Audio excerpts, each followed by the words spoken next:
I'm Linda van Tilburg for Biznews. This is the season to be jolly, as the Christmas song goes. But while we stock our fridges to the brim and buy mountains of gifts, there are children in the Eastern Cape of South Africa who don't have food. It is the province where the unemployment rate is something like 60%, and children are actually dying of malnutrition. And to give us an idea of the situation on the ground, we have the Gift of Givers coordinator, Corene Conradie, in the studio today. Hi, Corene. Welcome to Biznews. Good day, and thank you so much for having me today. Indeed, I agree with you. It's not such a jolly time for thousands of families in the Eastern Cape province, as many live with hunger as their daily constant companion. Well, I know we covered it during COVID-19, and there were specific reasons during COVID, and the Dr. Imtiaz Sooliman told us about what children were digging up roots to eat. So why hasn't it improved in the Eastern Cape? Well, it is a fact that the child grant many families receive does not keep up with inflation, and many people live below the poverty line. We spoke to mothers asking them, what is the reason that your children go without food? And they told us truthfully that 550 only lasts them mostly 2 weeks, and most of the time it's less than 2 weeks. And we asked them, how do you survive when you've used up that money? They say, we starve. We fill our bellies with water. That's the reality of many families. Sure, that's so hard to hear. How widespread is this in the Eastern Cape? About 80% of people live in poverty and below the breadline. If you look at the Eastern Cape province, there's not a lot of job opportunities, and many young people leave the province to other provinces in search of better opportunities. Often they leave the house with the female to fend for her and the rest of the family. And so many houses are child-led households where there's no parents. This, of course, have originated from the COVID-19 pandemic, where lots of parents died and also lots of breadwinners died. How young are some of these kids that have become the heads of a family? We visited few households in the rural areas where it's 16, some households it's 14-year-olds, with little ones still in it. And these children go day to day begging. Many of them does not even go to school. They beg from neighbors, and that is how they survive. So where does the failure lie? Is it at central government or the provincial government? Government do have feeding schemes in place. They do have the 350 grant, but it is not enough, and it does not reach everyone. I know of a specific feeding scheme in Butterworth. I don't know if you know of the tragic incident where a mother recently took the lives of her 3 children, and including her own, because she could no longer see her children starve to death. In that very same area, we know that the Department of Social Development have a feeding scheme, and we visited them and we asked, how many people do you reach? And the numbers are shocking. With their budget, they only reach 120 individuals, and it's a village of 400 plus households that are living in poverty. So it's just not enough. They need to do more, and they need to be more visible on the ground to know the need. But I also understand that the Eastern Cape recently actually returned, or was it last year in 2022, they actually returned money to the central government that they did not hand out to families in need. That was an absolute failure to the poor and to those in need of the food. They returned it because of their system, their procedure, because they realized that they would not spend it in time when the deadline, before the deadline. And while people are dying, while people go hungry, while mothers see that the only way out of poverty and hunger is to rather murder their children and take their own lives. So by returning the money, they have failed the poor mothers and children of the Eastern Cape. So what is Gift of the Givers doing specifically in the Eastern Cape? Many of the requests came during the COVID-19 pandemic and after the COVID-19 pandemic. And we've done several assessments on the ground where we've seen that there has been an increase in malnutrition cases. And not just from the communities, even hospitals are calling on us to say, children are dying. Just last year in Butterworth, 9 children died in the Butterworth hospital because they were admitted too late.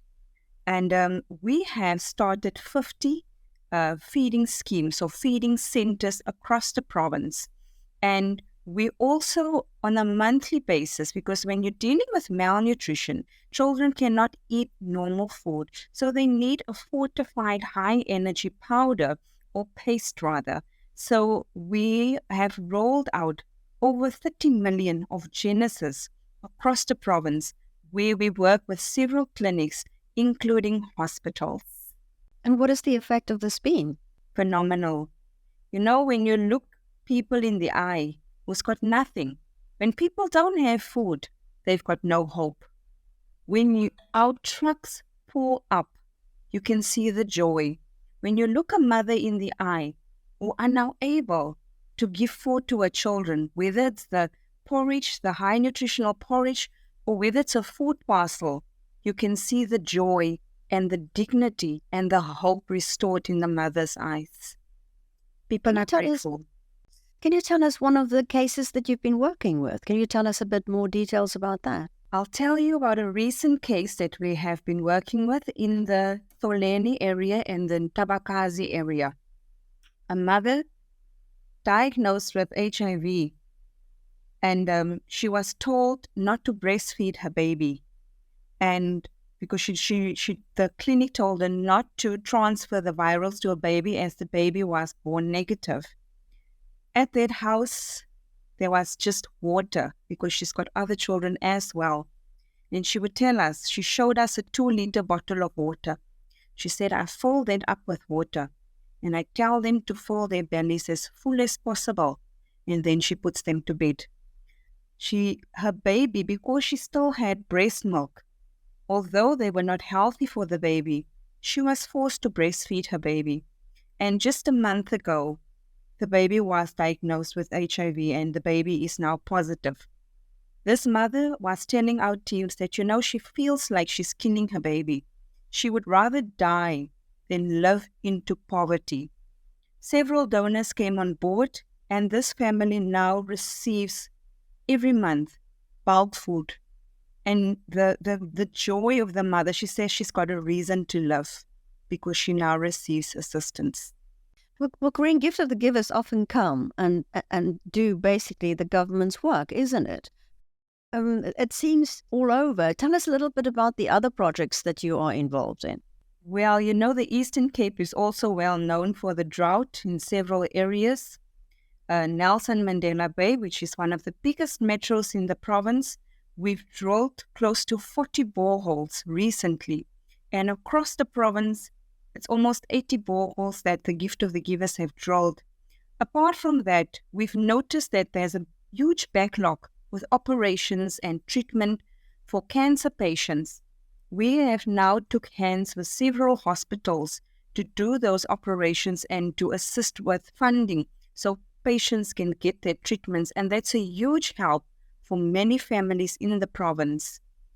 And then we also have our monthly food parcels that we deliver to various families. So how do you keep Gift of the Givers going? Because are you receiving government assistance? No, we do not receive government assistance. And although there's a huge lack at times from government, we cannot look what government does and what government does not do. We are fortunate to have several corporates partner with us, various businesses, good-hearted individuals on the ground who donate to the causes and to our humanitarian assistance. Also, we are partnering now with Ford. I should mention this. We are putting up 100 science labs across the province to assist underprivileged children with science and maths so they can have a better future. True. So, Corene, what inspired you to start working for Gift of the Givers, and what keeps you going? I started in 2019 where my own town was hit with a drought, and voluntarily I started assisting the community. I was a financial advisor and I left my job. For 8 months, I've worked in the community delivering water with not an income. And after 8 months, Gift of the Givers reached out and they came. They don't come small. They came with big trucks. They came with rigs. And 2 weeks after I've assisted them, Dr. Sooliman asked me if I would like to join the team. And without hesitation, I said yes. Because I enjoy this work. One thing that I cannot take is when I look someone in the eyes who are in need and I'm not able to help. And serving humanity is where my passion lies.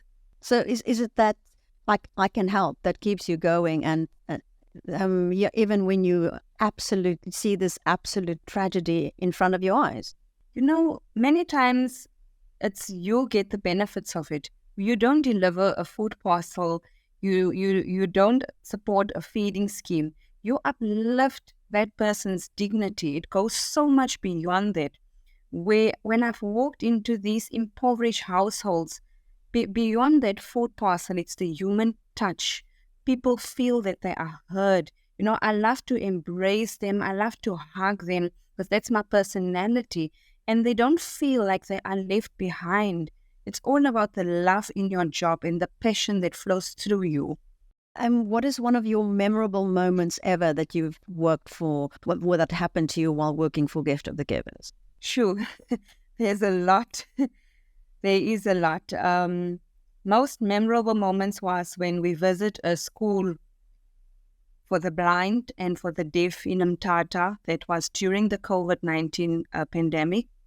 Those children were at the end of the year going home to the rural areas and going back to impoverished households. And we've given food parcels to 200 learners to take back.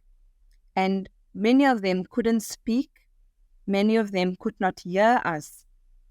But in their actions, in their embrace, the love, I remember a blind girl whose eyes were completely covered. She couldn't open it. There was flesh over her pupils. She started singing in the most beautiful voice. So seeing these people grateful and giving praise to God through the aid that they are receiving, that is absolutely beautiful. How can people get involved and support Gift of the Givers work? We do have our website, www.giftofthegivers.org. We've got our Facebook page. All our contact numbers are on. People can reach out, and also those who would like to donate, no matter how big or small, our banking details are on our website.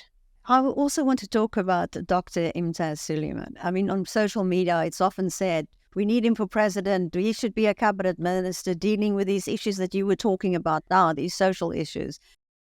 What do you think? What is it like working for him? As everyone would tell you, Dr. Imtiaz Sooliman is just the most amazing leader. I've worked with him. He's physically on the ground. That's what I love about Dr. Imtiaz. He's humble and he's among the people. He does not sit in an office. But what inspires me is his spirituality. Everything he does is spiritual. His wisdom, everything, that is a true inspiration to all of us. And he always teaches us, to serve people, most importantly, with love and with humility. And he doesn't do size either. I mean, it doesn't matter what your religion is. He helps. Dr. Imtiaz Sooliman enters churches, he enters mosques, he enters Hindu temple. He looks beyond religion, beyond race, beyond whether you're rich or whether you are poor. He's there for everyone, and that is what we truly can take from him. Corene Conradie, thank you so much. I'll put the details of the website and everybody if somebody wants to donate. Or maybe just a last question, because we're a business station. Do you find that the business sector, do you think, supports organizations like yours enough? We are very fortunate, especially post-COVID-19 pandemic. Many businesses have come on board and they are very generous in giving, especially when there's a disaster. And, previously it was all about marketing, where their brands could be seen and well marketed. We found that many businesses don't even bother with that. All they want is for the people to receive the assistance they need, because many of the people on the ground are also their clients. Well, Corene Conradie from Gift for the Givers, good luck with your campaigns. And I must say thank you for doing this. Thank you so much.